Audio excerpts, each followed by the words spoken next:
Hi everyone, welcome to the next video from this Ivy and the Inky Butterfly series. We have this cute little line of leaves here to do today, and I'm just having a little think about what to do. I think we'll, just a bit of fluff flying around, I think we'll do them fairly conventionally and do greens and things, but you know, have a bit of a play. I'm just going to work down the column, but I'm going to come in a bit closer if I can, because they are teeny tiny. There we go. Now let's do the top one. I've got my viridian to start with. It's a very dark bluey green, and I'm going to do it across this centre bit here where these lines are, and then just fade it a bit like that. It's a little bit of a different way to do it. Why not? And then I'm going to use my permanent green, which, yeah, it's getting a bit small, and go over the top and over the whole leaf, and we'll see how it looks.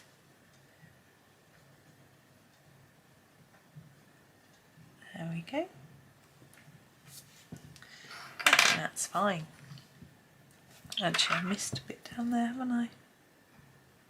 There we go. The next one I think we'll do with a little bit of brown in. I'll start with the raw umber. And we'll do a bit of brown in the centre here where these lines are. I'm doing it quite dark across the lines, and then a little bit in between as well, like that. And then we'll fade it into a green, the oxide of chrome. And what I would do is I want it dark on the edges, and then just sort of fade it into the brown a little bit. So I'm layering up here and then just taking a little gentle bit in towards the centre. And we'll see how that works.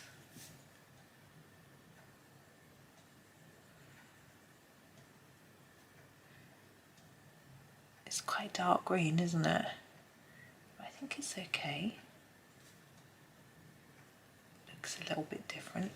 I just thought we'd try some different techniques. Oh, we've got a flower. Let's move up.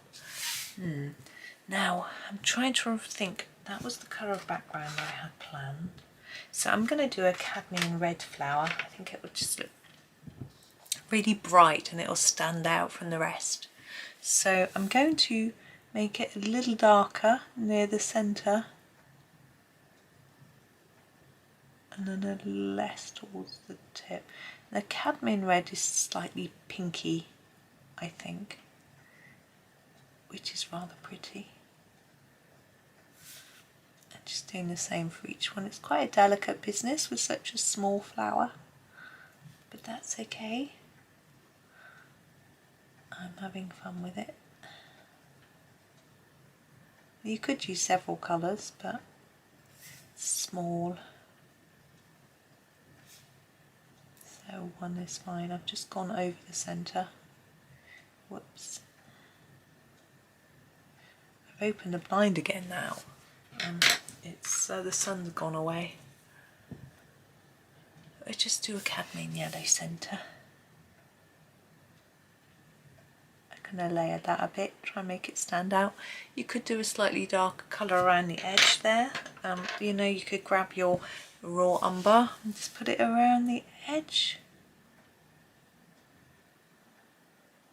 But it's quite small, so it doesn't show up hugely. Okay, next leaf, we're going to use something else. What should we use? I'm going to use the phthalo greenlight. I'm going to do this one differently. I'm going to ignore that edge on this one. We didn't on the last leaves we did, but I'm going to on this one just so it's a bit different.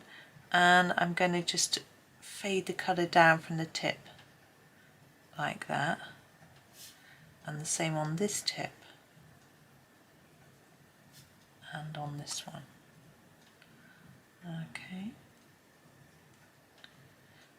So it's basically darker around the edge than in the centre. And then I'm going to grab my leaf green light and go over the whole thing so that it blends in, fills the gap and gives us a lighter middle. Now, I'm not trying to base these on any sort of realistic looking leaves, I just thought we would do them in a different way to the other leaves that we've done on the page to give you a few different ideas on how to colour leaves. Now, again on this one we've got some lines in the middle. We'll do it slightly differently. Oh, excuse me. We'll use the sap green this time. This is the only green we haven't used. We'll go across this middle section, but we'll also put a bit on this side and fade it a bit towards the edges like that. Just a little bit different, and I'm going to use the terracotta light to go around the edge and just blend it into the green a little bit, just overlap it and scumble it in.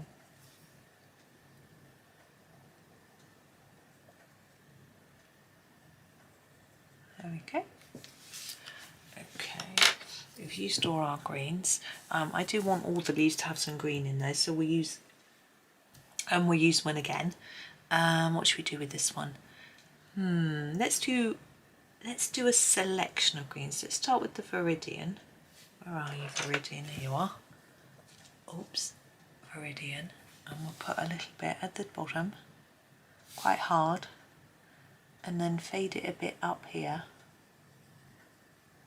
and just taper it off like that. Then we're going to grab the sap green. We're going to go right over that bit completely and then taper that up a little bit like that.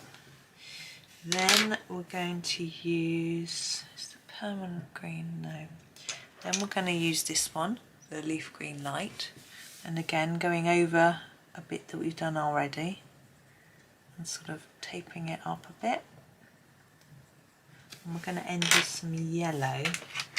Oops, but we're going to use the golden yellow. It's a bit paler than the cadmium. And I'm going to put this all over the leaf so that we can blend it all together. It might dull that green a bit, which is probably good because it's a bit fluorescent-y or neon-y. There we go. And we get a sort of rainbow leaf. And lastly, we have what looks like an oak leaf. We did one before with lots of browns and greens. We'll do this one a little bit differently. Oh, excuse me. Nose is running away. Need to catch it. I'm going to start with the oxide of chrome on this one. I'm going to, I know, we'll go from bottom and start to fade up like that, and then we'll go from top and start to fade down like that, and then I'm going to grab the phthalo green light and go over the top of it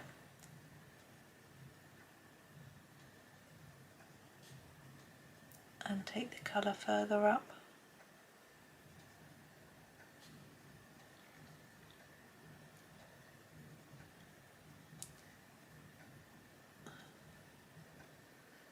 Like that. So I want to make sure this edge looks darker and the centre can look a little bit shiny.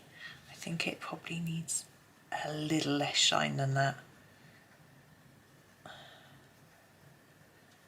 But there. Now we have our background to do, so I'm going to come out a little so you can see them all. Is that all in shot? Just about. I'll come out a tad in case I knock the book. Now I decided that I was going to do the background in rose pink because our red that we used is pinkish. I just thought it would work. We'll see, won't we? So like all our other backgrounds, it just needs to be a gentle application of colour.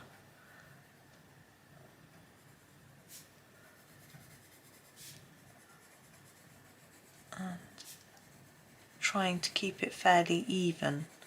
As I've said before, I find keeping things even really quite difficult.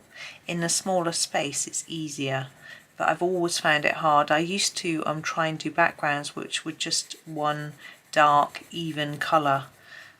So difficult. You know, you could layer and layer colour, and I made mistakes, like I would always start in the same place, and then with the second layer I'd start in that place again, and it would end up just being really thick in one corner and messy in others. Whereas now I would learn, like, this is my first layer, my second layer, I'm not going to start there, I'm going to start here, where I sort of may have run out of enthusiasm or whatever, you know, I find I don't do such a good job as I go through. So you could just leave it at one layer anyway. It doesn't need to be dark. I don't want it to be dark background. I mean, you might want it dark. I don't want mine to be dark. I tended to keep the backgrounds reasonably light. There we go. Let's give that another brush. There it is. So I'm just going to try and straighten the book up a bit. There we go for the photo. Taking a photo while I finish. So thank you for watching. I hope that was okay. Felt quite quick, but they are quite small. But we've got yeah, we've got a few other things. These flowers are confusing me, so we'll have a look at those. I don't know what this to do with this space here, but we'll see. I'll figure it out. And yeah, we'll do one, and then we'll do them differently. So we'll do one for one video, one for another. But for today, that's all you've got. That's all you get. There'll be another video later, so you'll get something more later. But for this one, that's all. So thank you very much for watching. I hope you have a super day and happy colouring.